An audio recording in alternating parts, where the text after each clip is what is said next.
Hello আসসালামু আলাইকুম guys. আজকে কিন্তু আমাদের বাড়ির পাশে অনেক বিশাল বড় একটি মেলা হচ্ছে। শুধু তাই নয়, এটা হচ্ছে হিন্দুদের মেলা। এখানে কিন্তু প্রত্যেক বছর কিন্তু মেলা অনুষ্ঠিত হয়ে থাকে। মেন কথা হচ্ছে এই মেলায় কিন্তু বিশাল বড় একটি মেলা, যেটা কিনা ঢাকার মধ্যে প্রায় 2 নাম্বার রয়েছে। তো আমি মেলার মধ্যে আইসাই দেখি যে এখানে অনেক মানুষ, পর্যাপ্ত পরিমাণের মানুষ। তো খুব ভালো লাগলো। আনাচে কানাচে সব জায়গায় শুধু মানুষ আর মানুষ।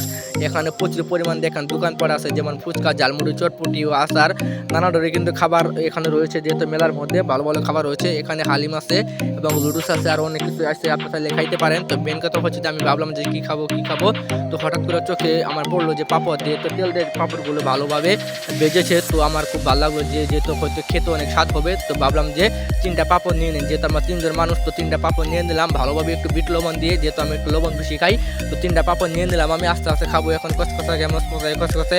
তো গাছ পাপড় নেওয়া শেষ। মেন কথা এখানে দেখেন সোনা গয়না নানান ধরনের চুরি মুড়ি আছে, কিন্তু দেওয়ার কোনো মানুষ নাই। আবার এখানে দেখে আচার, নানান ধরনের আচার আছে, আপনারা কিন্তু চাইলে মেয়েরা আচার খেতে পারেন। 10 পত্রের আচার, যেগুলো গুণে শেষ করতে পারবো না। আর এই ভাই দেখেন ব্যবসা বাদ দিয়ে দেখেন সমানে ঘুম পাচ্ছে একটা অবস্থা। তার ব্যবসা লাল বাতি ভাই, কিছু বলার নাই।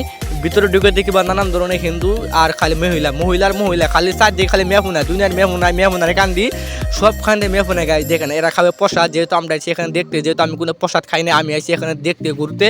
তো আইসা দেখে দুনিয়ার মহিলা, তো দেখেন এখানে সিরিয়াল ধরে রয়েছে, মানে তারা এখানে প্রসাদ খাবো। তো এখানে হিন্দুদের খাবার, কারণ দূর দূরান্ত থেকে আইসে, তাদের জন্য কিছু খাবার আয়োজন করা হয়েছে, এখানে লাইন ধরেছে। তো আমি ভাবলাম হয়তো মেন্দাবাদ দিলে খাইতাম, কিন্তু মেন্দাবাদ দেবো না, যেহেতু ওরা হিন্দু, ওরাও খাবে না, আমাদেরকে খাওয়াবো না। তো গাইস এখান থেকে আমি জাস্ট চুপ করে পালিয়ে এসে পড়লাম। তো মেন কথা দেখেন গাইস, পাপড় খাইতেছে এখন। আমি ওই যে পাপড় কিনছিলাম। তো গাইস ভিডিও এই পর্যন্ত, ধন্যবাদ, লাইক শেয়ার।